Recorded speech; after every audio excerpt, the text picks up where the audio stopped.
Bah oui, bien sûr. À la décision de Donald Trump. Il n'y a pas de dichotomie entre la position israélienne et la position américaine. Bon, écoutez ce que disait Bernard-Henri Lévy, parce que c'est intéressant d'abord ce qu'il dit, et puis de décoder forcément ce qu'il dit, puisque ces interventions sont forcément significatives. Franchement, en quoi les interventions de Bernard-Henri Lévy sont encore significatives? À part pour les sionistes français, en quoi les interventions de Bernard-Henri Lévy sont significatives?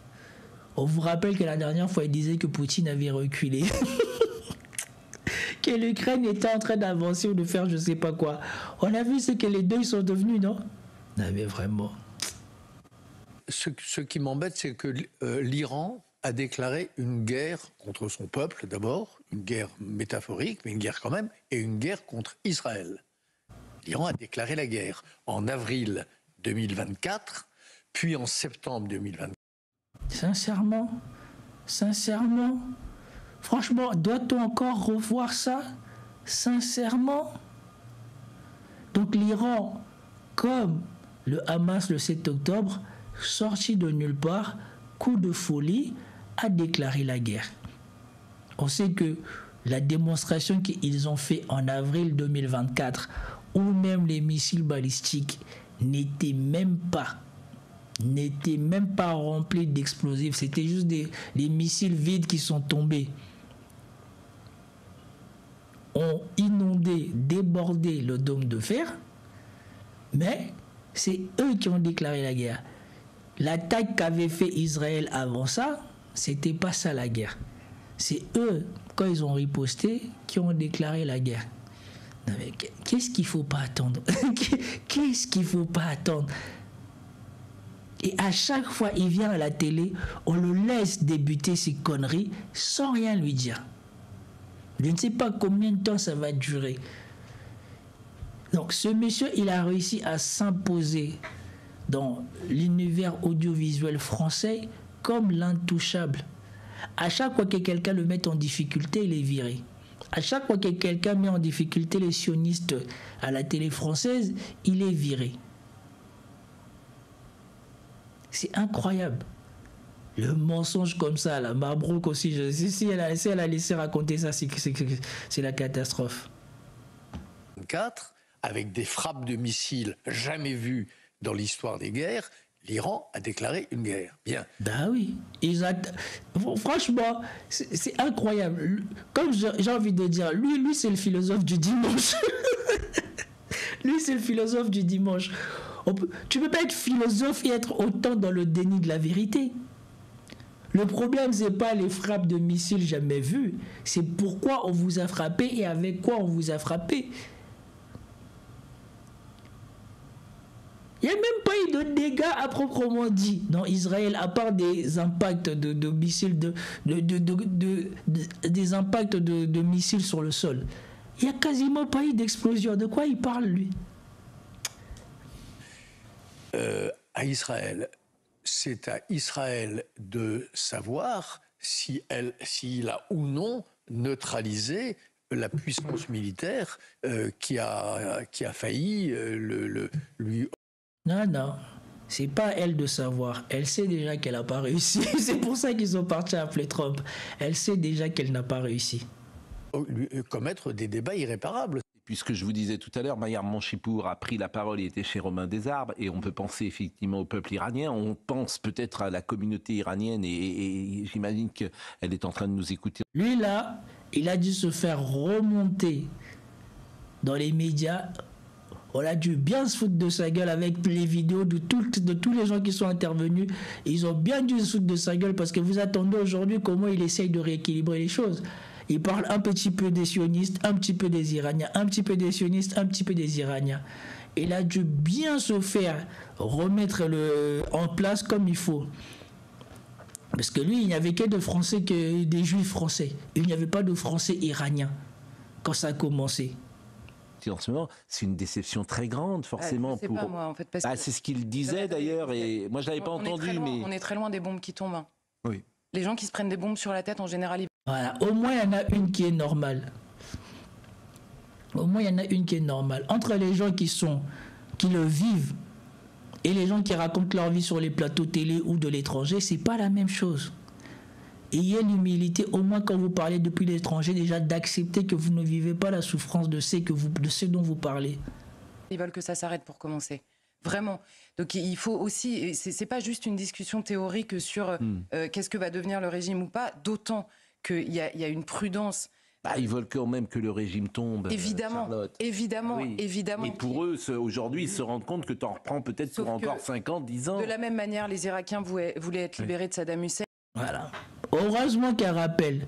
De la même manière que tous ces gens-là qui sont en Occident, tous ces laquais de l'Occident là viennent à la télé pour encourager la propagande de l'Occident.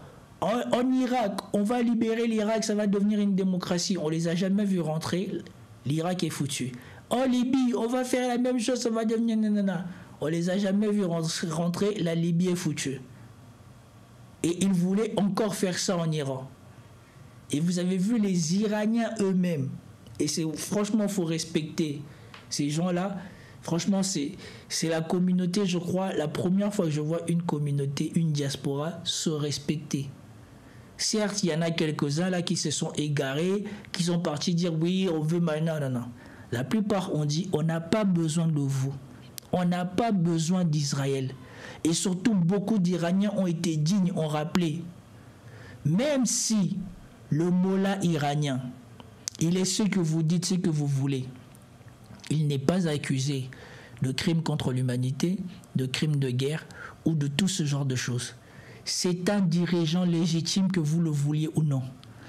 Netanyahou que vous soutenez, à la tête de soi-disant un État démocratique, et sous mandat d'arrêt international pour crimes de guerre, crimes contre l'humanité. Et là, nous avons vu, et vous-même, vous avez du mal maintenant à le nier, il est l'auteur ou l'instigateur d'un génocide. Mais vous êtes là à parler des dirigeants iraniens comme étant les pires choses du monde, tandis que vous oubliez que le pays que vous défendez a à sa tête des criminels.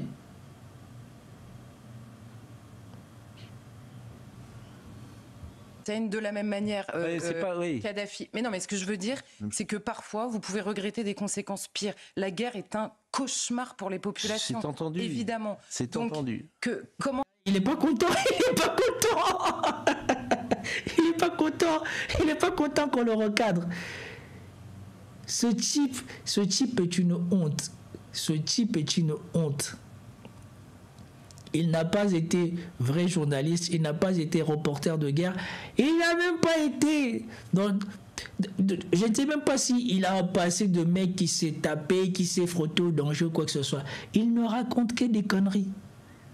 Il vit dans les livres, comme tous ces gens-là qui sont... C'est pour ça qu'ils lisent des livres.